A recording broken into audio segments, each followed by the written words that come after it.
देखिए राहुल गांधी हो या कांग्रेस का कोई भी नेता, हिंदुत्व का मजाक उड़ाना, हिंदू धर्म के खिलाफ बातें करना और हिंदुओं को अपमानित करना, ये उनके राजनीतिक एजेंडे का सबसे मुख्य मुद्दा है। पर राहुल गांधी ये भूल गए कि हिंदुत्व और हिंदू के बारे में बोलने का अभी उन्हें ना ज्ञान है ना अक्ल है। स्क्रिप्टेड भाषण बोलना, लिखे हुए भाषण की नकल करना, ये राहुल गांधी की आदत बन पड़ी है। अब राहुल गांधी क्या जाने कि हिंदू की व्यापकता, हिंदू शब्द की व्यापकता और हिंदुत्व की गहराई क्या है। इटली की संस्कृति में पलने वाले, कोट के ऊपर जनेऊ पहनकर अपने आप को हिंदू प्रदर्शित करने वाले, चुनाव के समय मंदिरों में जाकर नाटक रचाने वाले, ये पप्पू गांधी से और कुछ अपेक्षित नहीं है। राहुल गांधी का ये वक्तव्य इस बात को स्थापित करता है कि राहुल गांधी का ना हिंदू धर्म में विश्वास है, ना हिंदुत्व के बारे में उनको कोई ज्ञान है। इस तरह से बच्चों की पुलिस के बारे में टिप्पणी करना भी अपने आप में समय बर्बाद करना ही है। अब आप दिग्विजय सिंह से और क्या अपेक्षा करेंगे? दिग्विजय सिंह तो हर समय इस देश के विरोधियों को, आतंकवादियों के लिए सिक्योरिटी एजेंसी के रूप में काम करते ही रहे हैं, चाहे अपने वक्तव्य के मामले में हो या अपनी सोच के मामले में हो।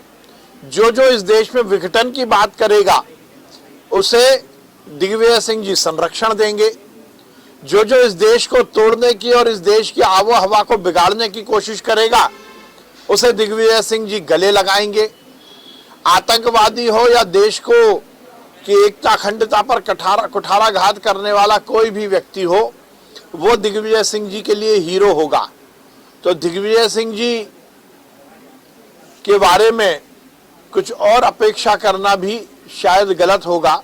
वो निश्चित रूप से ऐसे ही लोगों को संरक्षण देंगे जो देश के खिलाफ और समाज में विघटन पैदा करते हैं। देखिए, हमारी हर स्थिति पर नजर है और हम ये सुनिश्चित कर रहे हैं कि हम कोरोना संक्रमण को ना फैलने दें, और इसीलिए टेस्टिंग से लेकर कॉन्टैक्ट ट्रेसिंग और वैक्सीनेशन, इस सब पर बहुत ताकत के साथ काम हो रहा है।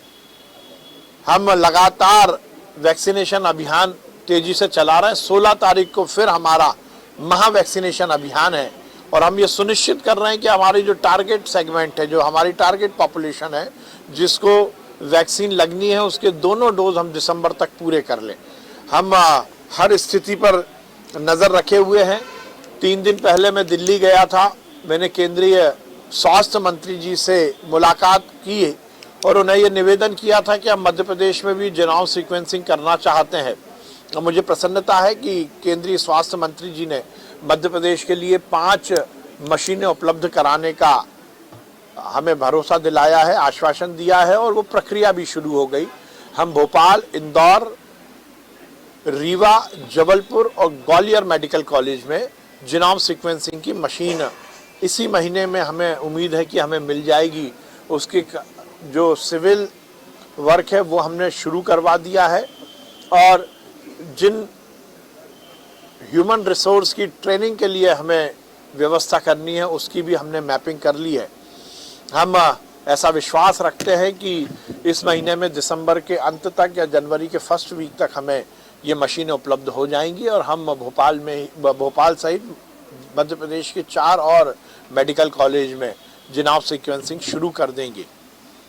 चिकित्सीय व्यवस्थाओं को लेकर भी हमने पूरी तैयारी कर ली है। हमारे सभी बिस्तर, ऑक्सीजन प्लांट और बाकी जो जो हमें व्यवस्थाएं कोरोना के लिए करनी है वो हमने चुस्त दुरुस्त कर ली है। सर, नल जल योजना में जो सुनवाई भी आज होने वाला है। अब देखिए, हम तो लोकतांत्रिक व्यवस्थाओं में विश्वास रखते हैं। हर संवैधानिक संस्था का सम्मान करना और हर संवैधानिक संस्था के आदेश का पालन करना ये हमारा नियम भी है और हमारी राजनीति का मुख्य उद्देश्य भी है।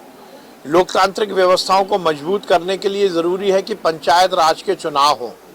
लोकतंत्र में जितना विकेंद्रीकरण सरकार का और सत्ता का होगा उतना जनता को लाभ मिलेगा और इसीलिए चुनाव आयोग के आदेश का सरकार अक्षरशः पालन कर रही है और आमतौर पर जो पार्टी को लगता है कि वो चुनाव हारने वाली है वही चुनाव टालने की बात करती है।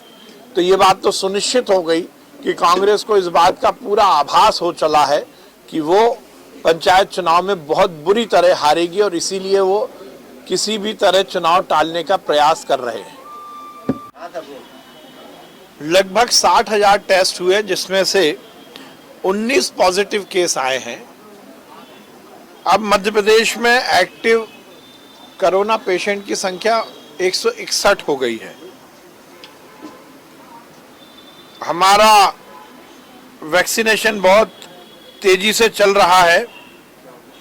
अभी तक 9,43,25,000 लोगों को हमने वैक्सीन लगाई है